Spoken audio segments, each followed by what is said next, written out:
Good morning, and welcome to Finance and Bagels. Today we're going to talk about Nvidia, and we're going to see how that tiny little company from California that was founded in 1993 grew to be one of the top tech company in the world with a market cap size of $2.6 trillion, a market cap size comparable to the likes of Apple at $2.9 trillion and Microsoft at $3.2 trillion. So what is Nvidia? What do they do? And what's all this hype about the stock? So I'm sure you've already seen this green logo back in the days, maybe 15 years ago, when you or your brother or your friends were shopping for a computer. If a computer had that logo on, you knew two things. Number one, that was a very high performing computer, and number two, it was an expensive one.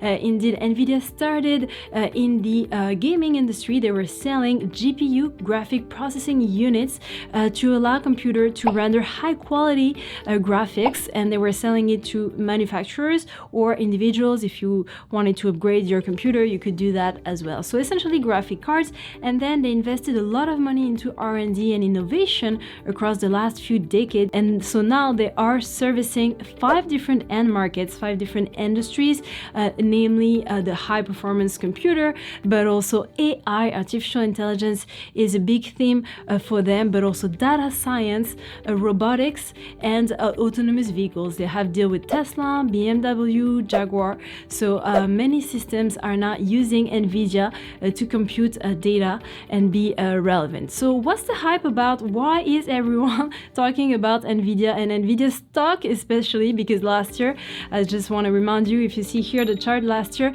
the stock was up 240%, so outstanding performance for Nvidia. And this year, since January, the stock is up 116%. The stock more than doubled. It started at $481 and it finished at more than $1,000 recently. So what is fueling all this growth? Well, essentially, Nvidia is at the heart of the AI revolution. How come? Well, for companies to be able to actually put those AI modern application on the servers, on the server part of the hardware and the infrastructure, they need to have an optimized piece of hardware. Think about it. It's a little bit like you and I. Every few years we change our laptop, we change our phone. We get the latest one with the latest technology because it's just more efficient and it's less buggy than the one we had before. It simply evolved, so we're also upgrading our infrastructure and our piece of hardware. Well, it's the same right now. As the world is changing with AI, we need to upgrade what we call the data centers, the data room onto which those applications are going to run and are going to compute data. What's happening is that we're seeing a structural shift in the way we compute data from the way we did it before, the traditional way, and the new way with AI, using more neural networks, more billions of data every second. And for that, we need to upgrade what we call the data center and the servers, as you can see here on the screen, those server room. So what's happening out there is that companies like Facebook, Google, Amazon, they're coming as their clients, they're developing those applications, but they're coming to see their data server providers and the rooms that they're usually renting. And they're asking them, guys, we have developed those amazing AI application. Can we put them on your server, and is this going to be working? And the server owners or the data centers owner are like, oh, wait a second, this infrastructure is not AI optimized and it's not updated. It's actually running on an old technology that we need to change everything. If you want to put your super powerful and demanding AI application on it, it's going to overheat, it's going to be buggy. So we need to do something. And now the entire world has realized that the world is evolving towards more demanding and more modern application that works different than before. So we need to upgrade those kind of infrastructure that you can see here on the screen. And this is where the hype is happening, because we're at the heart of what we call the AI revolution. It's a little bit like an industrial revolution because we have to replace those pieces of hardware, those infrastructure, and it comes at a cost. Essentially, Nvidia is developing those hardware components, and inside those components, the most important part, the brain, let's say it's called the chip, and the chip is something very important for that part of the hardware. It also comes at a cost, because if we look at the cost, one chip costs about about $30,000, and the new generation of chip costs double that, so it costs $60,000. And inside a tower like the one you're seeing here, sometimes there is not just one chip, there is sometimes 32 chips, so you can do the math. And a full tower here costs on average $1.8 million, so there is different switching boards, different servers tray. Nvidia does all of this plus many components, and it can sell everything as a server rack in a package for 1.8 to a maximum of $3 million. So it's a lot of money right there. And the data center owners are investing a lot of money to upgrade that infrastructure. So there is a race because when clients come to see them, they want to be able to say, well, yes, you can put your application on my servers because I've upgraded my infrastructure. But it comes at a cost. They're willing to, the industry, the top 10 players are willing to invest more than $260 billion to change the infrastructure. And everyone is racing to get the latest technology. And who has the best product? Who's actually manufacturing that technology, that piece of actually hardware to run those big models? Nvidia. Nvidia has a 90% market share. It's huge for a market like this, simply because their product is superior. So their product is superior in terms of energy efficiency. If you use Nvidia product in your data center, you're using less energy, your utility bill is actually gonna decrease. It's faster also, and in the world of AI, we know that we're making billions of data computation and calculations per second. So we need a fast responding chip, and Nvidia's products are superior to their competitors. So right now the world is demanding Nvidia's product and not their competitors, because their competitors they're not as good as Nvidia's chip. So what's happening?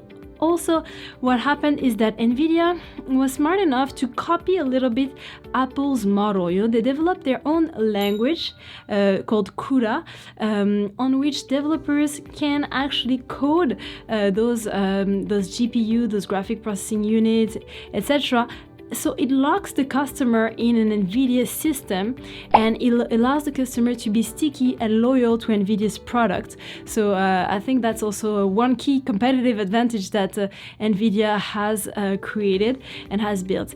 Now everything comes at a cost. As I mentioned, those pieces of hardware are super expensive, and Nvidia is making a tremendous margin on them. We're talking about 70% gross margin on a product, which is huge.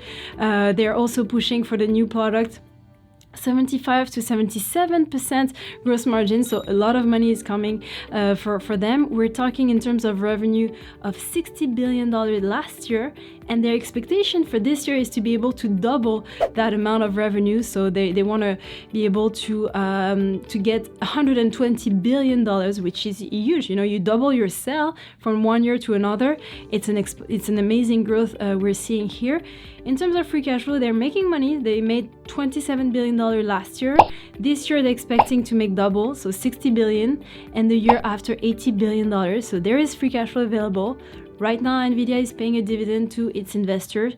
They are sometimes rebuying shares as well, but recently, because the price of the stock is very elevated at $1,000, they have announced to investors a stock split. So they're going to split the stock in 10 parts. So essentially, you're going to receive, for every shares that you own, you're going to receive 10 shares of Nvidia. So it's going to divide the price by 10.